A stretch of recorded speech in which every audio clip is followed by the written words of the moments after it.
오늘은 8.15 광복주일입니다. 이번 주 금요일은 1919년 일제에 의해서 국가의 영토와 주권을 빼앗겨서 식민지가 된, 그리고 난 다음에 36년이나 되는 오랜 세월 동안 마치 우리는 노예처럼, 종처럼 식민지 하에서 그렇게 살았던 그런 암울한 시기가 우리에게 있었습니다. 하나님께서 우리에게 은혜를 주셔서 1945년 8월 15일에 다시 우리나라를 회복하게 되시는 하나님의 놀라운 은혜를, 회복의 은혜를 주신 축복의 은혜가 바로 80년 전 광복절 우리 가운데 있게 된 것입니다. 여러분, 광복이라는 말은 그 뜻대로 보면요, 빛을 찾았다, 우리의 삶을 회복했다라는 그런 의미가 광복이라는 말에 담겨져 있습니다. 그래서 광복절은 일제의 어두운 압제에 사슬해서 해방과 자유의 빛을 찾은 민족의 가장 큰 절기 가운데 하나인 것입니다. 이런 광복은 나라에게도 필요하지만요, 개인에게도 필요한 것입니다. 눈이 어두운 사람에게도 광복이 필요합니다. 마음이 어두운 사람에게도 광복이 필요한 것입니다. 그 사람의 삶 가운데 빛이 들어가면은요, 그 삶이 회복이 되고 눈이 밝아지고 삶이 회복되어지는 은혜가 있게 되는 것입니다.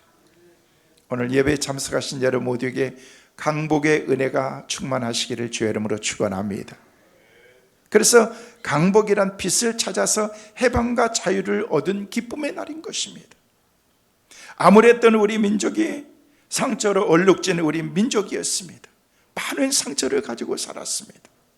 아니, 지금도 어떤 의미에 보면요, 그 상처가 다 아물지 못하면서 우리가 살아가고 있는지 모릅니다. 해방이 된 지 80년이 되었지만 아직도 우리 마음속에 해방의 그 기쁨과 함께 이제 모든 것이 회복되어서 치유된 가운데 기쁘고 행복하게 우리의 인생을 살아가야 되는데 아직도 남아있는 그런 상처의 흔적들이 우리 가운데 있다는 것입니다. 그래서 여전히 우리는 일본에 대한 그런 그 감정이, 우리 선조들이 힘들고 어려웠던 그런 삶들을 생각하면서 우리가 겪게 되는 그런 상처로 아직도 남아있는지도 모릅니다. 이제는 다 상처를 치유받고 용서하고 용서함을 받고 서로 용서하고 화해하고 또 회개하고 그런 마음을 우리가 가지면서 하나가 되어야 되는데 아직도 남아있는 그런 이 상처를 어떻게 우리는 치유해야 될 것인가? 사실 인생을 살면서 마음의 상처들을 잊고 살아갈 때가 참 많이 있습니다. 상처라는 그런 말을 보니까요, 사전에서 그렇게 얘기하는 것을 보았습니다. 부상을 입은 자리, 피해를 입은 자취, 육신의 질병, 마음의 상처, 이렇게 상처를 정의해 놓은 것을 볼 수가 있었습니다. 여러분, 우리의 삶을 살아가는 데 있어서 정말 정신적으로 우리가 건강해야 되는데 건강하지 못해서 상처를 안고 살아가는 사람이 있습니다. 행복한 삶을 살고 싶은데 우리는 받은 상처들 때문에 아직도 치유되지 못하면서 우리의 인생을 살아가는 사람들도 많이 있다는 것입니다. 그래서 인생길에 상처 없는 사람이 아무도 없습니다. 어떤 사람은 친구들로부터 상처를 받았습니다. 어떤 사람은요, 가족으로부터 상처를 받았습니다. 어떤 사람은요, 적들로부터 상처를 받았습니다. 어떤 사람들은요, 내 스스로 상처를 받고 살아가는 사람들도 많이 있다는 것입니다. 과연 우리가 가지고 있는 그 문제를 어떻게 해결해야 될 것인가? 여러분, 육체의 상처는요, 그것을 치료받으면은요, 약 바르고 약 먹고 시간이 지나면 이게 아물어서 이렇게 건강하게 우리의 삶을 살아갈 수가 있는데, 보이지 않는 그런 우리의 마음의 그 상처를 가지고 살아가다 보면요, 쌓여가는 그런 그 상처들 때문에 그 상처 속에서 암울한 인생을 살아간 사람들이 너무 많다는 것입니다. 때로는 내가 상처 받은지도 모르면서 살아가기도 합니다.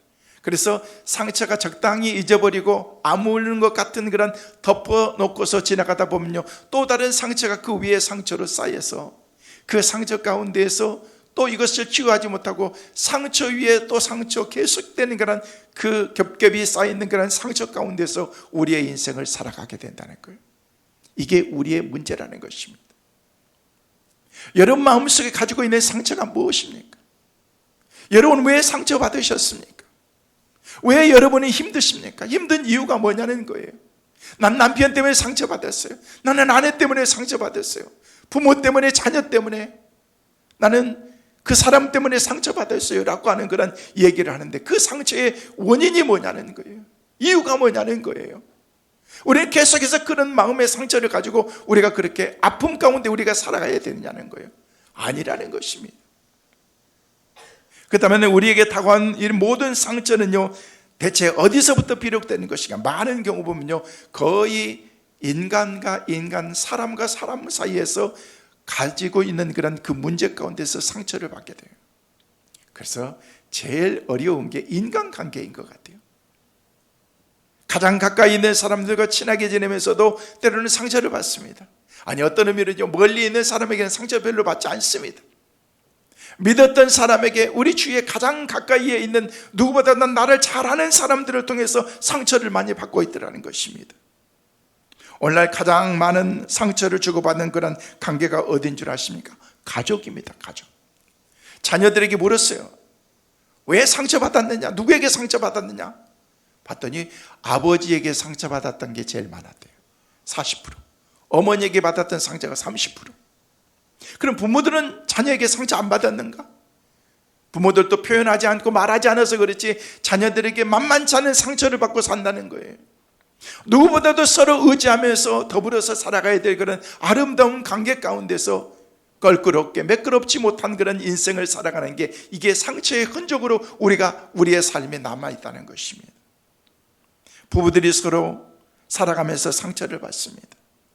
여러분, 부부들이 서로 매력이 넘친다고 생각하고 결혼하게 됩니다. 그리고 서로가 감정적인 것에만 치우치지 않고 지성적인 결혼을 했다고 생각합니다. 그리고 분명히 서로가 사랑한다고 생각해서 결혼을 했습니다. 너무나 이상적인 사람이라고 생각해서 결혼을 했는데, 결혼한 날부터 상처를 받고 상처를 주고 살아간다는 거예요. 왜 그러는가? 왜 그럴까? 사랑하는 사람에서 없으면 못 살겠다고 하는 그런 사이라고 말하면서도 마음의 상처를 왜 줄까? 그 원인은 도대체 어디서 오는 것일까? 왜 부모 자식 간의 관계가 마음의 상처를 주면서 살아가는 그런 관계가 되었는가? 이유가, 원인이 뭐냐는 거예요. 우리는 그 원인도 생각하지 않습니다. 이유도 따지 않습니다. 내가 상처받은 것에 대한 그런 그 생각만 하고 있을 뿐이지, 그것을 치유하지 않고 계속해서 내 마음속에 차곡차곡 쌓여서 마치 덕지덕지 먼지가 쌓여버리는 그런 탈색된 그런 우리의 모습을 가지고 살아간다는 거예요. 감각이 무뎌졌습니다. 여러분, 상처라는 것을 가만히 관찰해 보면요, 우리가 가지고 있는 대부분의 마음의 상처는요, 그 중심부에는 뭐가 있는 줄 아십니까? 자기 자신을 생각하는 이기심이 있고 배신감이 있다는 거예요. 특별히 여러분, 배신한 사람이 나에게 있어서 더욱 소중하고 중요한 그런 인물일수록 배신의 상처가 더 큰 것입니다. 왜요? 믿었다는 거예요. 내가 저 사람을 믿었는데, 저분은 나를 충분히 이해할 줄 알았는데 라는 그런 그 생각을 가지면서 그 마음에 기대했던 그 기대가 무너질 때 상처의 그 아픔이 더 크게 우리 가운데 느껴지게 된다는 것입니다. 문제는 우리가 그 상처를 받은 다음에 어떻게 그 상처를 대하고 어떻게 치료하느냐가 중요한 것입니다. 뒤에 말씀을 드리겠습니다만은요, 우리가 문제가 있을 때는요, 전문가에 찾아가야 되는 거예요. 여러분, 몸이 아프면은요, 유튜브 닥터에게 가지 마세요. 핸드폰 의사에게 찾아가지 마세요. 여러분이 다 문제가 있으면요, 문제가 있어, 머리가 아파, 오늘 소화가 잘 안 되는 것 같아. 여러분, 그게 맞을 수도 있지만은요, 그건 전문가가 아니거든요. 문제가 있을 때는 누구의 전문의에게 찾아가야 되는 거예요. 여러분이 평상시에 늘 찾는 의사에게 찾아가서, 요즘에 내 몸 상태가 이러는데 이런 상태입니다. 그러면은요, 의사가 다 알아서 엑스레이도 찍어보고 필요하면 MRI도 찍어보고 문제가 뭔지를 다 거기서 알려주는 거예요. 내가 스스로 다 진단하는 거예요. 내 문제는 이것 같아. 아니요, 여러분이 여러분의 문제 모릅니다. 내 가장 가까이 있는 사람이 여러분의 문제를 알 수 있을 것 같아요? 모릅니다. 전문가에게 찾아가야 된다는 것입니다. 여러분, 우리의 인생의 전문가는 하나님인 줄 믿으시길 바랍니다. 하나님이 우리의 인생의 전문가라는 거예요. 그래서 하나님에게 찾아가서 우리의 연약함을 하나님께 내놓으라는 것입니다. 하나님, 내가 요즘에 이렇게 힘들고 어려워요. 솔직하게 하나님께 내놓은 것입니다. 여러분, 사도 바울이 뭐라고 말했습니까? 연약한 가운데서 강하게 되기도 하며라고 그렇게 말했습니다. 이 말은 뼈가 부러졌는데 그것이 다시 잘 붙으면 이전보다도 더 강해진다는 그런 말의 의미와 같은 것입니다. 우리는 인생을 살면서 우리에게 시시각각 닥쳐오는 그런 상처들을 어떻게 이겨낼 것이고 무엇을 해야 이 상처를 우리가 이겨낼 수 있을까? 오늘 말씀을 통해서 저는 여러분에게 말씀을 드리려고 합니다. 세 가지를 말씀을 드립니다. 첫째로, 절대로 여러분이 상처와 힘들고 어려운 가운데에서 자기 자신을 비하시키거나 저주하지 마십시오. 학대하지 마십시오. 대부분의 많은 사람들은 상처를 받고 나면요, 그 다음에 자기 자신을 학대하고 저주합니다. 이건 정말 어리석은 태도라는 것입니다. 여러분이 지금 제일 힘들고 어렵습니다. 사랑하는 남편이 내가 당신 다 이해한다고 안다고, 아내가 내 마음을 다 이해하고 당신이 얼마나 힘들 거 안다고요? 택도 없습니다. 모릅니다. 아는 척 할 뿐이지. 그 마음의 상처는요, 나밖에 모르는 것입니다. 누가 나를 위로해 줄 수 있게 되냐는 거예요. 여러분, 윤한기 목사님이 만들었던 그 노래 가운데 여러분이라고 하는 노래가 있습니다. 그 동생이었던 윤복기 권사님께서 그 노래를 불러서 이제 국제 콩쿨 대회에 나가가지고 그게 대상을 차지해가지고 세계적인 노래가 되었습니다. 누가 나를 위로해 줄까? 여러분, 그들의 인생의 삶을 돌이켜보면서 어렸을 때 어머니가 극단에서 떨어져서 돌아가시고 그것을 너무 피곤해서 힘들고 어려운 가운데 아버지가 마약하고 술 마시고 그렇게 하시다가 아버지도 세상을 떠나 어린 나이에 고아가 되었습니다. 고아 안에서 자라게 되었습니다. 그런데도 여전히 인생 가운데서 힘들고 어려운 그런 그 삶의 모습 가운데에서 더 이상 안 되겠다라는 그런 생각을 가지면서 하나님의 인도함을 받고 만들었던 노래가 여러분이라고 하는 노래입니다. 내가 만약 외로울 때 누가 나를 위로해 주리? 우리를 위로해 줄 분은 없습니다. 너무 기대하지 마세요. 여러분 주위에 여러분 사람들, 사랑하는 사람들이라고, 나를 이해해 줄 사람이라고요. 여러분, 너무 큰 기대하면 큰 실망이 있기 때문에, 그러면서 누가 나를 위로해 주리? 여러분이라는 거예요. 여러분이 스스로 내 자신을 위로하고 나 자신을 격려하지 않으면요, 여러분이 절대 그 가운데서 회복할 수가 없는 것입니다. 내 자신을 스스로 위로하며 격려하면서 내 자신이 일어설 수 있도록 만들어야 된다는 거예요. 여러분, 위대한 사도 바울에도 상처가 있었다는 거예요. 그런데 그는 그 상처를 저주하거나 포기하지 아니하고 오히려 내가 한 가지 자랑할 것이 있다고 말하면서 자신의 육체인 가시 곧 그 자신의 상처를 자랑했다라고 그렇게 말하고 있다는 것입니다. 여러분, 사울이라고 하는 그런 사람이 바울이 되기까지 얼마나 많은 상처가 있었는 줄 아십니까?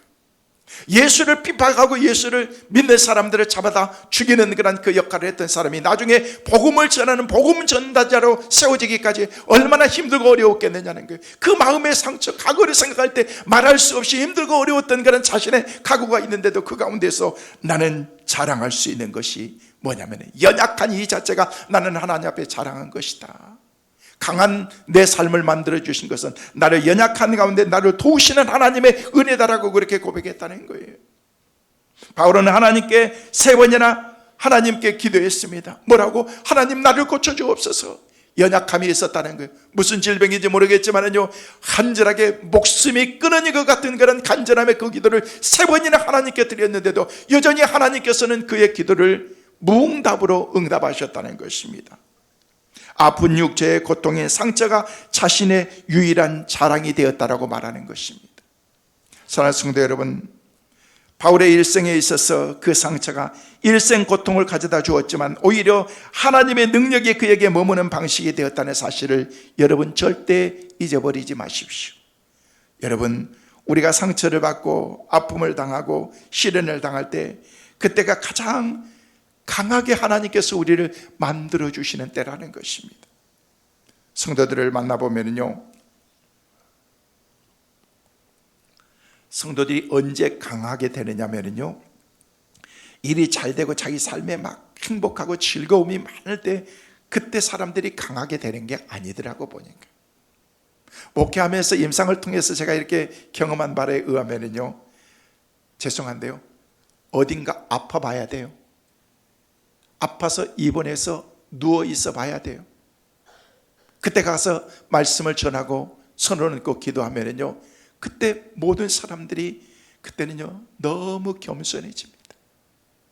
그러면서 내가 하나님 앞에 진짜 잘못 산 것 같아요. 내가 진짜 하나님 앞에 바로 살아야 되겠어요 라는 그런 그 마음을 갖게 되면서, 그런 모습을 볼 때 제가 볼 수 있는 게 뭔지 아시나요? 야, 진실이다, 저건 진심이다 라는 것들을 제가 많이 보게 됩니다. 근데요, 시간이 지나면 금방 그거 잊어버립니다. 금방 망각해버리는 것입니다. 살아온 삶의 방식이 잘못됐다고 인정하거나 회개하고 하나님을 부를 때 그렇게 진실하게 보였던 그런 그 삶은, 그것은 금방 우리의 삶 가운데 잊어버린다는 거예요. 그분에게는 자신이 받은 상처, 지금의 처지, 지금의 고통이 오히려 그것이 더 큰 영광이 된다는 사실을 모르고 있다는 거예요. 모르고 있다는 거예요. 여러분, 역사상 위대한 그런 업적을 남겼던 사람들을 보십시오. 보통 다 그들이 극한 고통 가운데에서 하나님께서 주셨던 그런 하나님의 은혜를 경험하면서 풍성한 그런 삶의 은혜를 누리게 되는데, 여러분, 성경의 인물들이나 위대한 그런 인물들을 보면 다 그런 사람들이, 여러분, 우리가 잘 아는 그런 철로역전을 기록했던 그런, 만들었던 그런 존 버년이라는 그런 사람 보면요, 그는 얼음장 같은 그런 그 감옥 속에서 있었습니다.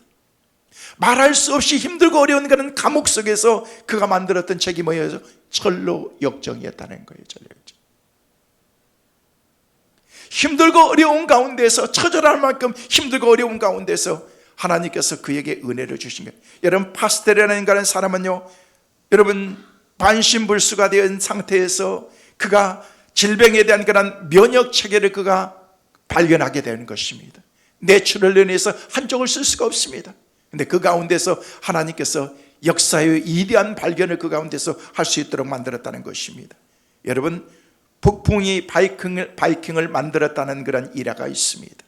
모든 위대한 사람들의 삶 가운데는 반드시 위기가 있었다는 거예요. 그런 힘들고 어려운 가운데에서도 꿋꿋하게 일어섰던 그런 사람들, 믿음의 사람들이 다 신앙의 승리자로 그렇게 서는 것을 볼 수가 있습니다. 성도 여러분, 저는 여러분들이 어떤 일이 있어도 여러분은 절대로 자기 자신을 저주하거나 포기하지 말고 학대하지 말고, 나에게 상처가 있다면 그것을 바울처럼 오히려 자랑스럽게 여기면서 내가 이 상처 때문에 내 신앙이 바로 설 수 있고, 내가 이 상처 때문에 하나님을 의지할 수 있고, 내가 이 상처 때문에 내가 더 겸손해질 수 있고, 내가 이 상처 때문에 내가 당당하게 하나님 앞에 나갈 수 있다라는 그런 사도 바울 같은 그런 고백이 우리 가운데 있어야 된다는 것입니다. 그런 신앙이 우리 가운데 있어야 된다는 것입니다. 그런 믿음이 우리에게 있어야 된다는 것입니다. 그러므로 여러분이 만나는 상처 때문에 절대로 낙심하지 마시고 용기를 가지고 주님 앞에 우리가 나가야 되는 것입니다. 포기하지 마십시오. 여러분이 스스로 나갈 수 있도록 여러분이 도우셔야 됩니다. 여러분이 그 가운데서 상처가 치유될 수 있도록 여러분이 여러분 자신을 이루어야 된다는 것입니다.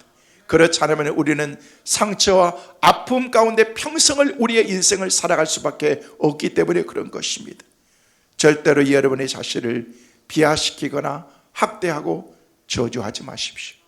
여러분을 격려하고 위로하고 축복하는 여러분의 삶이 되시기를 주의 이름으로 축원합니다. 두 번째로, 상처받았던 일들을 자꾸 기억하지 마십시오. 잊어버리세요. 이제 그만 잊으세요. 우리 인간에게는요 두 가지의 기억력이 있습니다. 하나는요 좋은 것을 기억하는 장치가 있고요, 또 하나는요 나쁜 것을 기억하는 아주 안 좋은 장치가 우리 가운데 있습니다. 근데 자꾸 나쁜 것을 생각하면은요 나쁜 기억이 떠오르고 그 사람의 인생은 좌절과 낙심 가운데서 나쁜 인생을 살 수밖에 없네요. 제가 늘 여러분에게 말씀을 드린 것처럼 좋은 것 생각하고 좋은 거 보고 좋은 거 듣고 좋은 거 말하면 어떤 사람 된다? 좋은 사람 된다. 따라하겠습니다. 좋은 거 생각하고 좋은 거 보고 좋은 거 듣고 좋은 거 말하면 좋은 사람 됩니다. 믿으시면 아멘. 시작.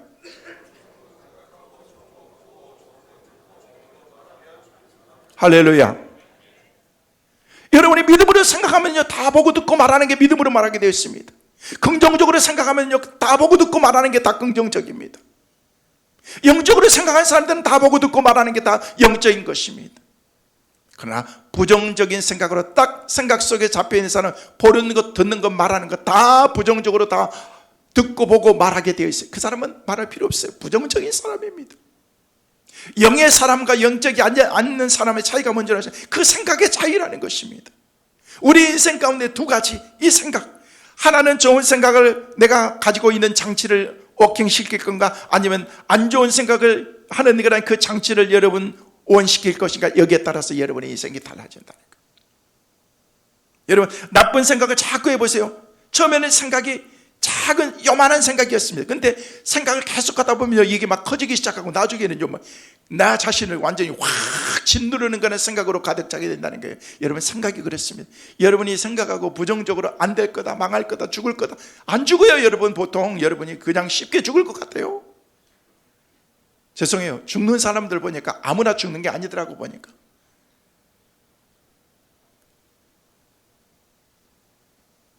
우리가 쉽게 그렇게 망하지 않아요, 여러분. 근데 왜 그런 생각을 하냐? 여러분의 생각이 여러분을 지배하기 때문에 그렇습니다. 오늘부터 여러분의 생각을 다스리기를 주의 이름으로 축원합니다. 좋은 것 생각하면서 믿음으로 생각하고 잘 될 것이라는 그런 믿음으로 여러분이 선포를 하는 것입니다. 그러면 잘 되게 될 줄로 믿습니다. 오늘 하루도 모든 상처들을 주님 안에서 하나님께서 주신 그런 모든 상자들을 다 치유받고 우리가 살아가야 되는데, 여러분, 내일의 희망찬 내일을 맞이하기 위해서는요, 오늘 여러분이 생각 속에서 어떤 생각을 가지고 살아가느냐, 아직도 해결하지 못하고 치유되지 못한 상태에서 여러분 주무신다고 잠을 잔다든지 그 다음날 아침에 일어나도 개운하지 않습니다. 똑같습니다. 한 날의 괴로움 모든 것은 다 한 날에 속한이라고 말하면서 그날 용서할 거 있으면 다 용서하고 풀 거 있으면 풀고 그렇게 살아가라는 것입니다. 우리는 이게 안 되는 것입니다. 그래서 어제 또 원하는 관계에 힘들고 어려웠던 그런 미워하는 그런 마음을 가지고 살아갔습니다. 또 아침에 일어나니까 똑같습니다. 그 다음 아무리 새날이 되어도 그 사람은 새날 아닙니다. 똑같은 어제와 연장선이라는 것입니다. 그러나 이제는요, 다 잊어버리고 에이 뭐 인생 다 그러는 것이지 하면서 생각하면서 우리의 인생을 살아가다 보면요, 그때부터는요 자유함을 우리가 누리게 된다는 거예요. 여러분, 이런 마음을 가지고, 여러분, 성경에 나와 있던 그런 인물 가운데서 가장 용서가 안 되는 그 마음을 가지고 살만한 그런 사람은 누구인 줄 아시나요? 요셉이었던 거예요. 요셉. 하나님이 그에게 은혜를 주셔가지고 젊은 나이에 그가 왕의 꿈을 해결해 줘가지고 그냥 이락 국무총리가 돼가지고 역사를 위해서 위대한 인물을 일을 했던 사람이 되었지만은요, 그의 삶이 얼마나 힘들었느냐는 거예요. 그가 이제 나중에 나이가 먹어서 결혼도 하고 가정도 꾸미고 자녀도 낳았습니다. 자녀도 낳았는데 자녀를 낳고 난 다음에 이름을 첫째 자녀의 아들의 이름을 뭐라고 지었어요? 므낫세라고 지었어요. 므낫세. 여러분, 므낫세라는 말이 뭔 줄 아십니까? 다 잊어버렸다. 아니, 세상에 자기 아들의 이름을 잊어버렸다는 그런 그 아들의 이름을 지으면서 이런 이름을 지은 사람이 어디 있어요? 여러분 같으면 지금 뭐냐면요, 김망각, 정망각, 망각 잊어버린 거예요. 그냥 잊어버린 거지. 망각하고 잊어버리고 자자. 여러분, 자기 아들을 이렇게 지을 사람이 누가 있겠느냐? 김므낫세. 여러분, 므낫세라고 하는 이름을 지은 사람 봤습니까? 거의 없습니다, 여러분. 왜냐하면 잊어버렸다. 난 과거 잊어버릴 거야. 나는 잊어버리고 싶어. 과거는 생각하고 싶지 않죠. 여러분, 그 마음속에 얼마나 힘들었으면 아들을 낳으면서 요망각이라고 지었겠느냐. 므낫세라고 지었다는 거예요. 뭘 잊어버리고 싶은 거예요?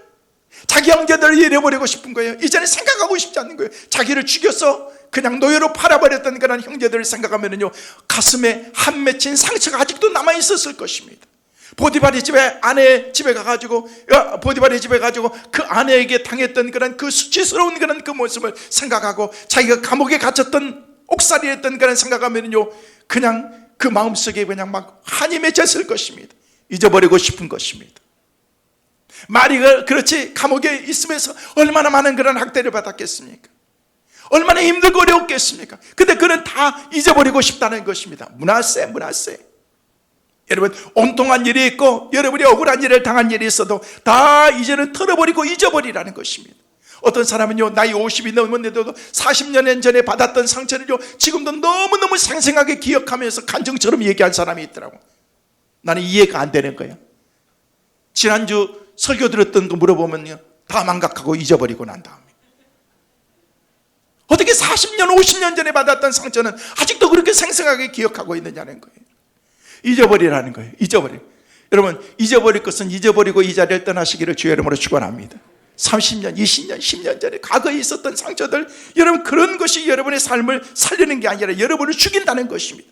성도 여러분, 과거의 실패의 상처만 생각하지 마시고 잊어버리시고 나를 도우신 하나님만 생각하면서 예수 안에서 자유롭게 인생을 살아가는 우리 모두가 되시기를 주의 이름으로 축원합니다. 두 번째로, 마지막으로, 모든 상처는 치유받을 수 있다는 사실을 기억하십시오. 말하겠습니다. 모든 상처는 치유받을 수 있습니다. 믿으시면 크게 아멘. 할렐루야. 우리 모든 사람들은 한 사람도 빠짐없이 모두가 다 상처를 가지고 있지만은요, 이 상처는 치유받을 수 있다는, 우리에게 희망을 주는 소식은요, 어떤 상처도 치유받을 수 있다는 것입니다. 그 상처가 우리 가운데 남아있어서 그것을 치유하지 않으면 안 되는데, 근데 중요한 것은 이 상처를 치유하기 위해서는요, 어떻게 해야 되느냐는 거예요. 이게 문제 아닙니까? 성도 여러분, 하나님은 우리의 문제 해결자 되신 것을 믿으시길 바랍니다. 하나님께 나가서 치유받지 못한 사람은 아무도 없습니다. 하나님께 나가서 고침받지 못한 사람은 아무도 없습니다. 하나님은 우리의 아픈 상처도 치유해 주시고 우리의 상처 가운데에서 힘들고 어려웠던 그런 각오도 하나님께서 다 덮어주신다는 것입니다. 그분이 바로 우리 하나님이래. 그러면은요, 마음의 상처를 치유받기 위해서는 어떻게 될 것인가? 두 가지를 말씀을 드립니다. 첫째로, 치유자이신 하나님 앞에 여러분이 그 문제를 가지고 나오시길 바랍니다. 오늘 이 자리에 잘 나오셨습니다.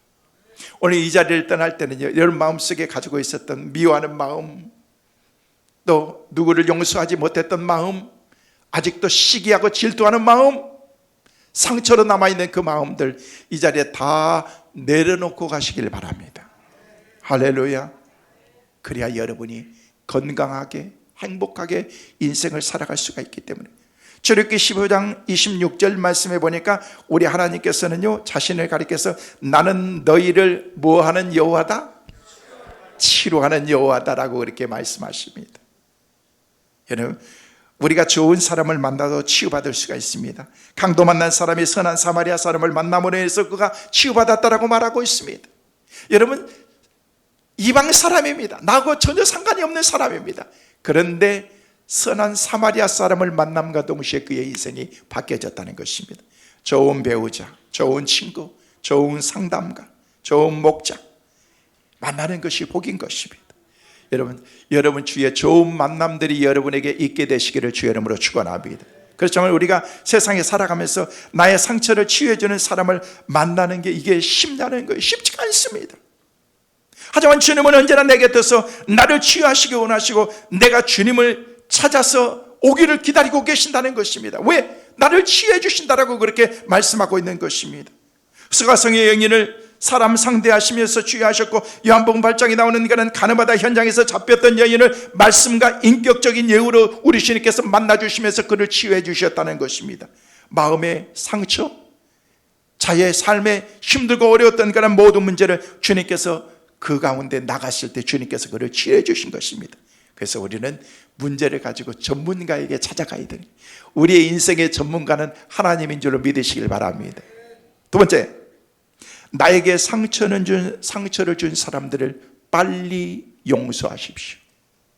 오늘 이 자리에서 떠나기 전에 여러분 용서의 마음 갖고 살아가시기를 간절히 소망합니다. 용서 안 하잖아요, 여러분.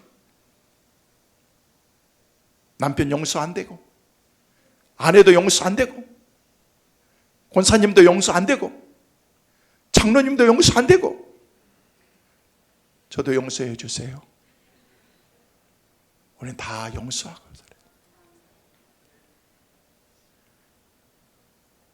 부딪히고 싸우고 힘들게 우리 인생을 살아가면 안 되는 거예요. 어느 목사님이 목회를 하는데 한 성도가 너무너무 힘들게 하더래요. 하는 일들마다 깐죽깐죽거리고 사사건건 시비 걸고 그러는데 도저히 자기 목회 못하겠더래. 그래서 어느 날 조용히 불렀대. 불러가가지고 뒤지게 패버렸대. 속이 다 시원하더라고. 그리고 사표 딱 쓰고 사직서 딱, 나 이런 더러운 교회에서 난 목회 안 할 거야. 목회를 안 하고 그냥 거기 사표를 내버렸어. 그리고 자기 원하는 교회로 갔어. 이제 거기서 벗어나니까 너무너무 좋은 거예요. 근데 그 교회 갔더니 그런 사람이 있을까요? 없을까요? 어떻게 그렇게 잘하세요? 거기 갔더니 좀 지나니까 전에 있었던 교회보다도 더 깐죽거리는 사람이 있더래. 도저히 여기서 목회 못하겠더래. 그래서 그 사람을 불러가지고 나가서 한번 하려고 그랬는데 그 사람이 태권도 5단이더래.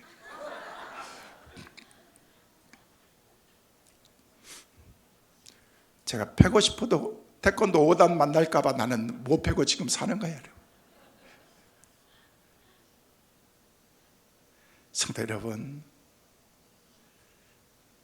다윗이 그 엄청난 죄를 범했는데도 하나님은 그에게 당연히 무서운 심판과 책망을 하심에도 불구하고 그가 한마디로 회개할 때 하나님이 용서를 주셨습니다.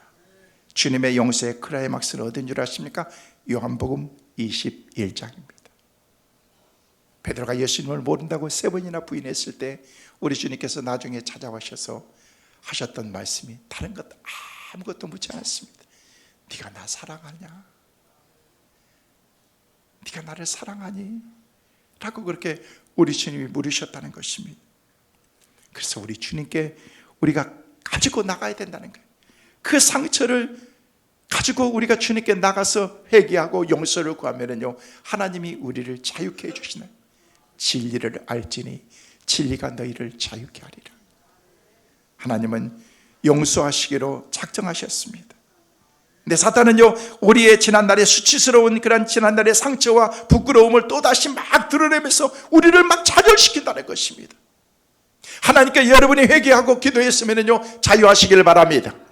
하나님이 용서하셨다고 얘기했는데, 근데 사탄이 와가지고 계속해서 야, 너 과거에 네가 네 꼴이 뭐였는데 하면서 그렇게 얘기하면서, 이걸 사탄이 하는 것이. 그래서 잘 분별해. 사탄이 여러분 마음속을 경록케 하는가, 아니면 성령님이 내 마음속에 움직이는가, 이걸 분별해야 돼. 이게 뭔지는 신앙과 믿음인 것입니다.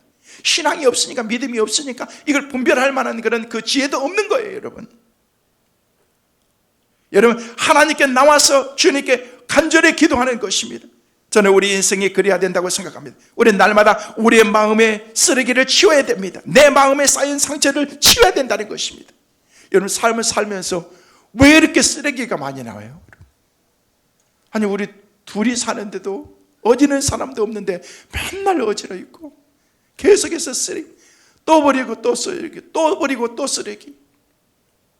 여러분, 살면서 그렇습니다. 생활 쓰레기도 문제지만은요, 우리 마음의 쓰레기가 하루만 지나서 사람들을 1시간만 만나서 이야기하다 보면요, 마음의 쓰레기의 상처들이 우리 가운데 이렇게 많이 남아있는데, 이것을 날마다 비워야 된다는 거예요. 비워야 된다는 거예요.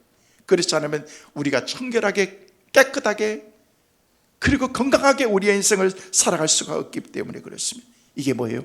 기도하는 거예요. 기도하는 거예요. 치우는 거예요, 하나님께.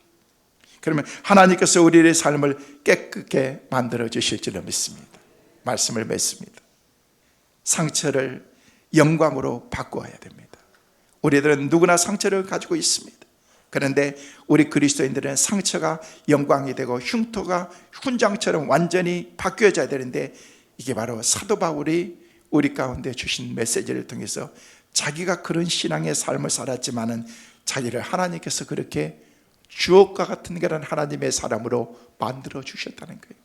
그러면 사도 바울에게는 상처가 없었는가? 아니요. 과거의 사울이라고 하는 사람으로 그리고 살면서 바울로 바뀌어지는 그 가운데 바울로 바뀌어지고 난 다음에는 이제 모든 상처가 다 없었는가? 아니요. 어떤 의미로 사울로 살았을 때보다 더 힘들고 어려웠을지도 몰라요. 근데 그는요, 날마다 비우는 훈련을 했다는 거예요. 날마다 나는 죽노라. 하나님 앞에서 죽는 거라는 훈련을 통해서 하나님 앞에 믿음으로 살아갈 때 하나님이 놀라운 사람으로 그렇게 만들어요. 여러분, 바울만 그런 게 아니에요. 한나도 요셉도 다윗도 서경 바디메오도 삭개오도 다 모두가 다 나는 그때 그 상처 때문에 인생이 살 수 있었어. 나는 그때 좌절 때문에 오늘의 내가 있게 되었어. 상처가 훈장이 된 사람들의 고백인 것입니다. 우리 인생도 마찬가지입니다. 여러분, 샘물에서 반석이 터지기 위해서는요, 바위가 깨뜨려져야 되는 것입니다. 우리의 삶이 깨뜨려지지 않으면요, 박살나지 않으면 우리의 삶이 새롭게 안 됩니다. 있는 그대로 살려고 생각하지 말라는 거예요. 그냥 간섭하지 마세요. 나는 하나님과 바른 관계만 가지고서. 아니, 인간과 인간 사이에 바른 관계도 하지 못한 인간이 어떻게 하나님과 인간과의 나와 바른 관계를 가지고 살 수 있다고? 택도 없습니다. 착각하지 마세요. 우리는 먼저 이웃과의 바른 관계를 가지고 살아야 됩니다. 용서하고 이해하고 사랑하고 상처받은 거 내려놓고. 아멘은 절대 안 해요. 할렐루야. 그렇게 살아야 될 줄로 믿습니다. 여러분, 인생의 가치를 느끼고 싶습니까? 그렇다면 여러분에게 다가온 상처를 두려워하지 마십시오. 사랑하면서 시련도 해봐야 사랑의 가치도 아는 것입니다. 눈물 젖은 빵을 먹은 사람이 그 음식의 소중함을 아는 것입니다. 이슬을 맞고 밖에서 추운 날씨에 자본 사람만이 그 스윗홈의 그 가정의 소중함을 아는 것입니다. 상처를 영광으로 바꾸는 귀한 은총이 우리 가운데 있어야 됩니다. 주님으로 우리에게 말씀하십니다. 내가 너를 치료해 줄 거야.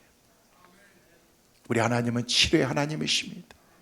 주님은 우리를 치료해 주신다고 말씀하셨는데, 여러분 마음속에 덕지덕지 겹겹이 쌓여있는 그런 모든 상처들을 다 해치고 깨끗하게 주연받아서 자유롭게 예수 안에서 주님과 더불어서 살아가는 은혜가 우리 모두에게 있게 되시기를 주의 이름으로 축원합니다.